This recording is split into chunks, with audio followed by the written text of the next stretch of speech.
আমি অত্যন্ত গরিব একজন ফ্যামিলির মানুষ। আমার বাবা মাঠে কাজ করে, সে একজন কৃষক। হয়তো দরিদ্র পরিবারের সন্তান আমি একজন।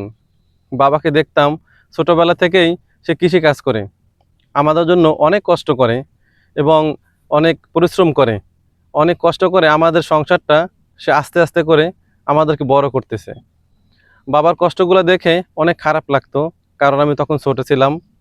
বাবাকে সাহায্য করবে সেই শক্তিটুকু আমার ছিল না। ভাবতাম কবে বড় হব আর বাবাকে কবে একটু ভালোবাসবো এবং বাবাকে কবে একটু সাপোর্ট করব, বাবার সাথে তার কাজে কতটা হেল্প করতে পারি। তখন বাবাকে একদিন বললাম, বাবা তুমি আমাকে বিদেশে পাঠিয়ে দাও। আমি বিদেশে গিয়ে হয়তো ইনকাম করব, তারপর তোমরা একটু শান্তি করো জীবনে।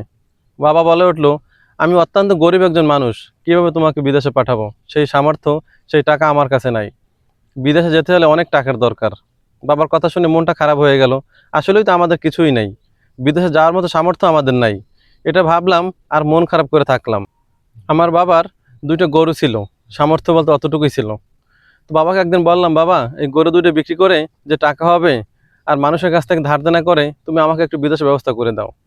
বাবা ঠিক আছে বললো, যে ঠিক আছে চেষ্টা করবো, আমি দেখি তোমার জন্য কী করতে পারি। আমার পাশের বাড়ির এক লোক বিদেশ থাকে, সৌদি আরবে থাকে, তার সাথে যোগাযোগ করলাম।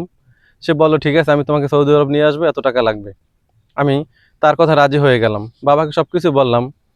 গরু বিক্রি করে সেই লোকের কাছে টাকা দিলাম, পাসপোর্ট করলাম, ভিসার জন্য সব কিছু আবেদন করলাম, সব কিছু ঠিকঠাক হয়ে গেল। ফ্লাইটেরও তারিখ পড়লো, আমি ঢাকায় চলে গেলাম। আমি ঢাকায় যাওয়ার পর ওই লোকের আর খোঁজ পাচ্ছি না, যার কাছে টাকা দিয়েছি তার ফোন বন্ধ। 2 দিন 3 দিন অপেক্ষা করলাম, কিন্তু আমার ফ্লাইট হলো না। আবার আমি নিরাশ হয়ে বাড়িতে চলে আসলাম। মনটা অনেক খারাপ ছিল তখন, যে কি হয়ে গেল, এত ধার দেনা করে টাকা দিলাম, বিদেশে কি তাহলে যেতে পারবো না? বাড়িতে আসার পর আমি আর বাবা হতাশ হয়ে গেলাম। আমার সর্বস্ব যা ছিল সব কিছু বিক্রি করে টাকা দিয়েছিলাম ওই লোকের কাছে, কিন্তু ওই লোকটা আমাকে বিদেশে নিল না। হঠাৎ করে একদিন ফোন করে বলল যে তোমার বিষয়ে সমস্যা হয়েছে, তাই তোমাকে নিতে পারতেছি না। আমি বললাম তাহলে আমার টাকাটা ফেরত দিয়ে দেন। সে বলল অবশ্যই দেবো, একটু অপেক্ষা করো।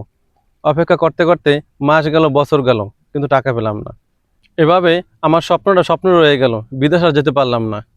মানুষকে কীভাবে বিশ্বাস করব? আমার নিজের সব কিছু বিক্রি করে, আমি গরিব মানুষ, সব কিছু তাকে দিলাম, কিন্তু সে আমার সাথে 2 নম্বরই করলো। সে আমার সাথে বেইমানি করলো, অথচ সে লাখ লাখ কোটি কোটি টাকার মালিক। কীভাবে হয়েছে কোটি কোটি টাকার মালিক জানেন? আমাদের মতো গরিবের টাকা নষ্ট করে, আমাদের মতো গরিবের অসহায়ের এবং দুর্বলতার সুযোগ নিয়ে এইসব মানুষ বড়লোক হয়েছে। এইসব মানুষের কাছ থেকে সবসময় দূরে থাকবেন। যারা সমাজে এইসব কাজ করে থাকে তাদেরকে ঘৃণা করবেন। যখন বিদেশে যাবেন তখন অনেক সাবধান থাকবেন, কেয়ারফুল থাকবেন এবং মানুষকে বিশ্বাস খুব কম করবেন।